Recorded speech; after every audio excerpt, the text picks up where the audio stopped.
Bienvenue sur ma chaîne Comme à la maison, je m'appelle Serge. On sort en 2024. Donc en 2024, je voudrais commencer cinquième épisode avec Marianique. Marianique, c'est une talentueuse sculpteur et dessinateur. Marianique, bonjour. Est-ce que tu peux me raconter ton histoire artistique de ta vie? Je pense qu'il y a quand même pas mal de choses à dire. Mon histoire artistique a commencé quand j'étais toute jeune, j'étais enfant. J'habitais Marseille, donc déjà j'avais toujours un crayon à la main, je dessinais beaucoup. Et à l'âge de 10 ans, j'ai quitté Marseille avec ma maman et on s'est retrouvés dans une vieille maison en Ardèche. Une vieille maison en pierre qui datait de 1784. Et là, moi, en quittant mon petit appartement de Marseille, j'ai eu l'impression de me retrouver dans un château du Moyen-Âge. C'était juste extraordinaire, une grande maison en pierre. Et dans cette maison, j'y ai trouvé un atelier de peinture. C'était l'atelier de peinture de la première femme, du deuxième mari de ma maman, qui était un monsieur extraordinaire et qui m'a adoptée parce que j'étais orpheline de père, j'ai perdu mon papa, j'avais 7 ans. Et ce monsieur était antiquaire, il a fait les beaux-arts et je pense que c'est lui qui m'a initiée au milieu artistique et du coup, donc je me revois enfant dans cet atelier de peinture où j'ai découvert la peinture. Il y avait un vieux coffre en bois qui était rempli de matériel de peinture, il y avait encore des vieux tubes de peinture, les pinceaux, il y avait vraiment cette vieille odeur de bois mêlée avec la térébenthine, la peinture. Et là, j'y ai trouvé une boîte de pastel. Et du coup, j'ai toujours gardé avec moi cette boîte de pastel, je l'ai ouverte que des années après. Mais depuis l'âge de 10 ans, je me suis attribué cette boîte et je pense que ça a été mes premiers pas, on va dire, dans la découverte de la création et de l'art. Ouais, ça a commencé à ce moment-là. À quel âge tu as commencé à travailler avec le pastel? Alors j'ai vraiment ouvert cette boîte de pastel, j'avais 28 ans, donc j'étais déjà adulte. Avant, simplement, je dessinais, je faisais plein de petites créations, mais cette boîte pour moi elle était sacrée et je l'ai ouverte quand vraiment je sentais que c'était le moment de le faire. Et j'ai fait pas mal de tableaux au pastel, je me suis régalée, c'était vraiment du bonheur. J'ai travaillé beaucoup le nu, j'ai fait beaucoup de tableaux de pied. Voilà, et ça a été une période géniale pour moi. J'avais de la poussière de pastel dans toute la maison. Voilà, c'était terrible. J'avais beaucoup de bleu sur les meubles. C'était, ça a été quelque chose, ma période de pastel, mais que du bonheur. Et il y en a deux anecdotes par rapport du pastel. Oui, j'ai une anecdote par rapport au pastel. J'avais fait une grande série de tableaux de pied et il y a pas mal de mes tableaux, du coup, parce que j'ai exposé au Palais Longchamp, enfin j'ai fait pas mal d'expos, et j'ai un certain nombre de tableaux qui m'avaient été rachetés par l'école de podologie de Marseille, donc des tableaux de pied. Et la dame donc, qui était à la direction de cette école me disait « mais c'est tellement plus joli de mettre les tableaux de vos pieds dans les salles de classe plutôt que des planches anatomiques », et du coup, donc, mes tableaux de pied étaient dans l'école de podologie de Marseille. Et un jour, je me rappelle, j'étais à la maison, j'étais en train de cuisiner, je faisais cuire des steaks hachés, donc ma fille était toute petite, elle avait 2 ans et quelques, et là mon téléphone sonne, et j'entends « Allô Madame Valla, oui bonjour, et c'est Madame Untel de la production Canal+. » Alors j'étais en train de faire cuire les steaks hachés, j'avais la petite à la maison, Canal+, qui m'appelle, là je me dis « mais c'est quelque chose de bizarre ». Et donc elle m'explique qu'ils étaient en train de tourner un film sur Marseille, sur la vie de Francis le Belge, donc qui était un grand de la mafia marseillaise. Et le film était tourné à travers les yeux de la fille de Francis le Belge qui avait un cabinet de podologie. Et elle m'appelait pour me demander mon accord pour utiliser les tableaux pour les décors du film. Alors moi j'ai quand même trouvé ça génial, surtout que c'était quand même des années après. Et du coup, je lui ai donné mon accord parce que ça m'a quand même fait plaisir. Je me dis, c'est quand même sympa. Et puis, résultat des courses, j'ai fait brûler les steaks hachés. D'accord.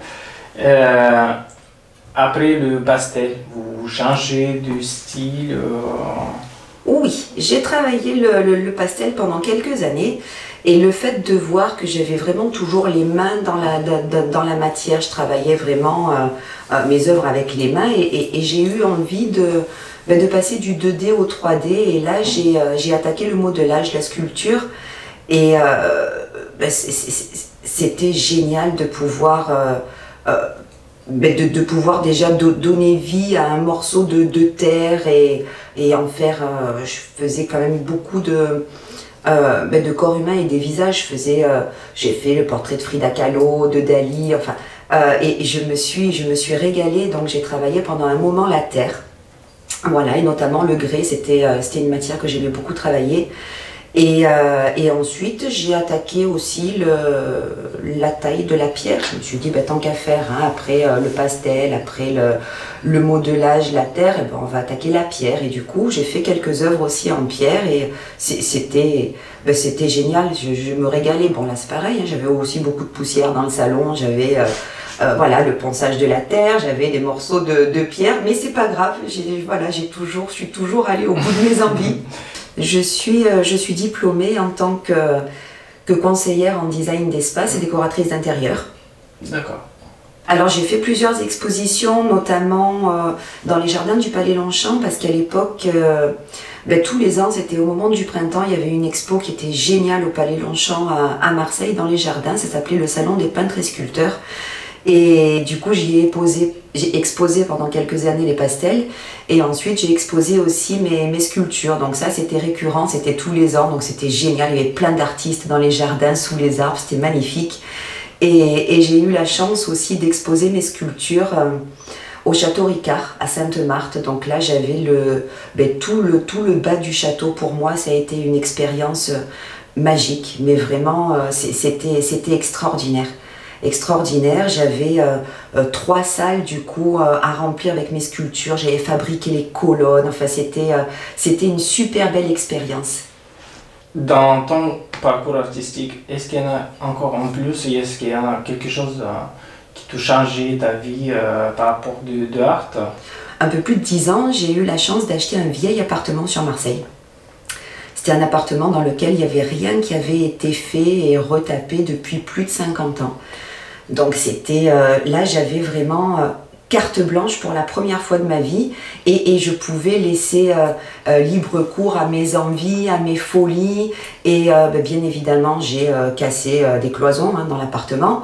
J'ai voilà, refait plein de choses et à ce moment-là, je me suis rendu compte que j'avais besoin de le meubler, cet appartement, mais je voulais pas les meubles de Madame Tout-le-Monde, je voulais pas aller dans des magasins de meubles pour acheter des meubles, surtout après avoir vécu toute mon adolescence avec donc ce père antiquaire qui m'a initié quand même à la Chine, à trouver la petite perle rare, et du coup je me suis mise à beaucoup chiner pour trouver des meubles pour meubler mon appartement. Et puis ces meubles-là, donc c'était des vieux meubles qui n'étaient pas toujours en bon état, et j'ai eu besoin de les restaurer, de les retaper. Du coup, je les ai repeints, je les ai transformés, ils ont eu une nouvelle fonction, et puis je me suis rendu compte que j'ai fait plein de sauvetage de meubles, et c'était quelque chose de génial, et qui était vraiment... qui résonnait vraiment avec ce que je peux être à l'intérieur. Et du coup, maintenant, ça fait quelques années que je fais beaucoup de transformations et de rénovations de meubles et je me régale. Donc c'est vrai que j'ai eu des tranches de vie artistiques. Il y a eu les pastels, il y a eu la terre, il y a eu la pierre. Ensuite, j'ai refait des appartements, j'ai cassé des murs, j'ai peint des maisons. Et maintenant, je suis surtout dans le travail des meubles et je me régale. Et juste les meubles, il y en a encore quelque chose? Il y a les meubles, mais je reprends aussi beaucoup de petites sculptures anciennes où la patine est un peu abîmée, parce que c'est vrai que j'ai eu la chance de travailler la terre donc, et de faire des patines quand j'étais dans ma période sculpture. Et du coup, donc, je reprends des sculptures qui sont, on va dire, un peu poussiéreuses et vieillissantes, et je leur donne un coup de peps en retravaillant donc toute la patine, et je les peins, et du coup elles partent pour une deuxième vie, jolie deuxième vie pour moi, et je trouve ça génial.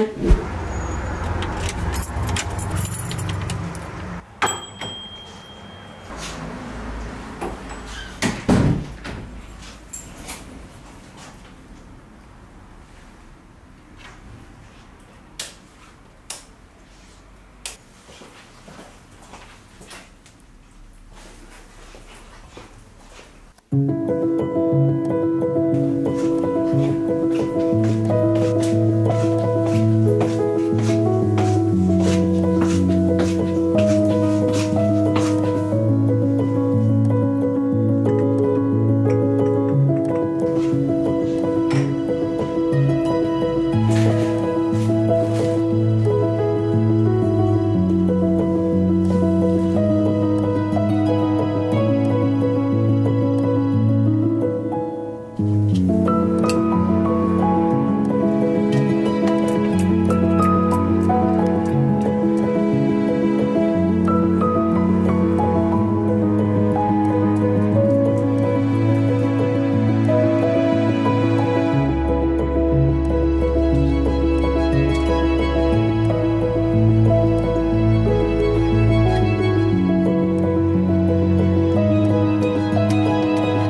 sais qu'il y en a une série de lampes pour raconter cette histoire de oui. lampes.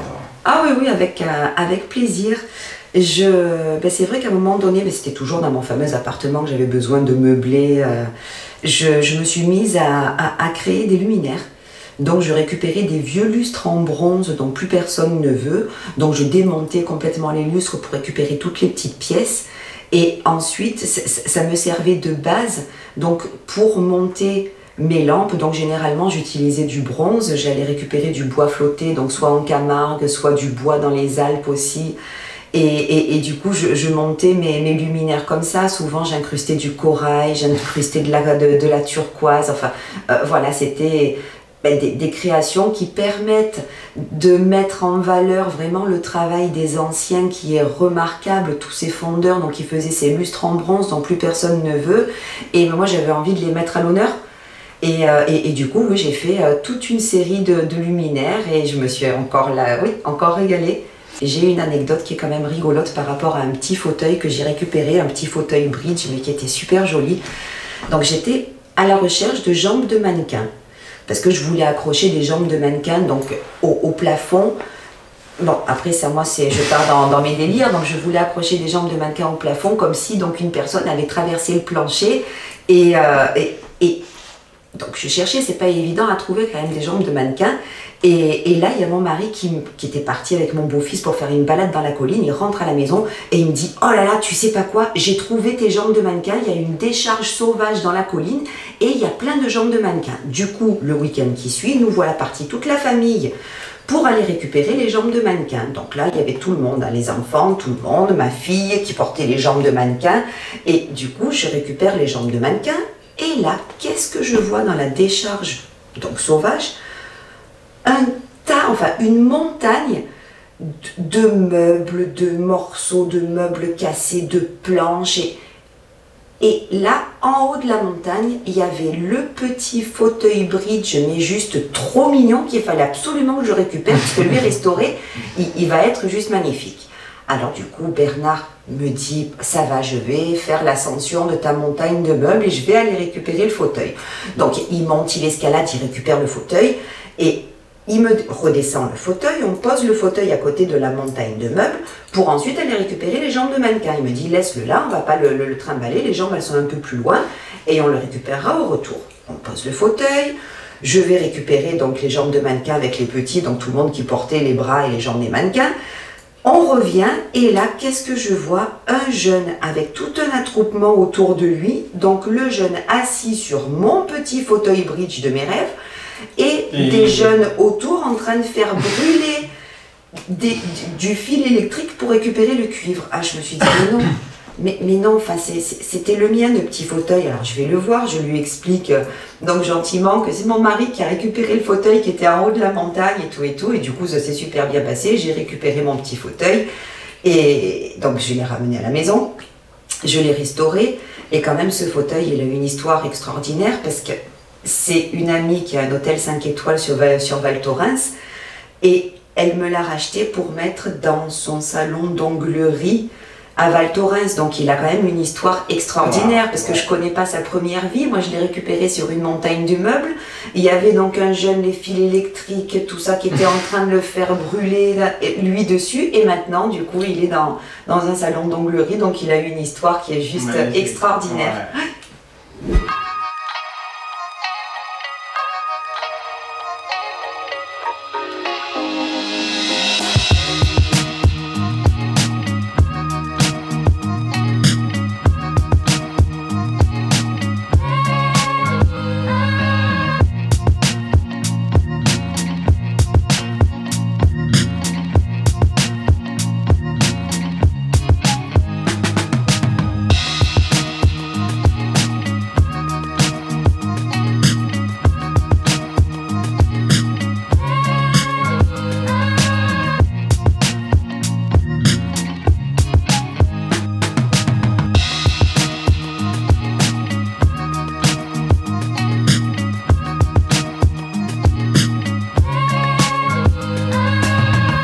Alors aujourd'hui, donc j'ai ma vie professionnelle qui a été complètement chamboulée et je suis, je pense, dans un joli tournant de ma vie professionnelle.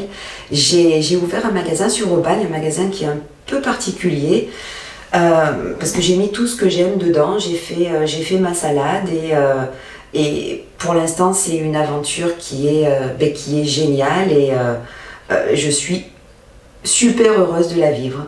Donc c'est un concept où je mélange décoration d'intérieur, conseil en design d'espace.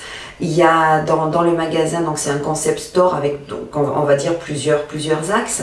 Donc il y a la décoration d'intérieur, il y a des objets que j'ai chinés, mais chaque pièce du coup chinée avec amour, que j'ai envie de partager avec mes clients et leur faire découvrir le travail des anciens, dans le respect vraiment de l'objet et du travail remarquable quand même que pouvaient faire les anciens. Et il y a la rénovation des meubles, donc des meubles que je chine moi de mon côté, que je restaure, que je retape et que je vends au magasin, mais aussi du coup beaucoup de meubles qu'on me confie en rénovation. Notamment, c'est souvent des meubles de famille, des meubles qui sont liés à l'enfance, et c'est vrai que cette démarche-là, c'est souvent une démarche nostalgique, et c'est vrai que les gens sont attachés souvent à des meubles qu'ils voyaient dans leur enfance. Maintenant, ça va plus forcément dans les intérieurs un peu plus modernes, donc on me confie beaucoup ces meubles en rénovation pour les relooker, leur donner un petit coup de neuf, et du coup les envoyer vers une nouvelle vie. Et voilà, du coup, je fais des sauvetages de meubles tout le temps et je trouve ça génial.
donc toi, tu es basé à Aubagne.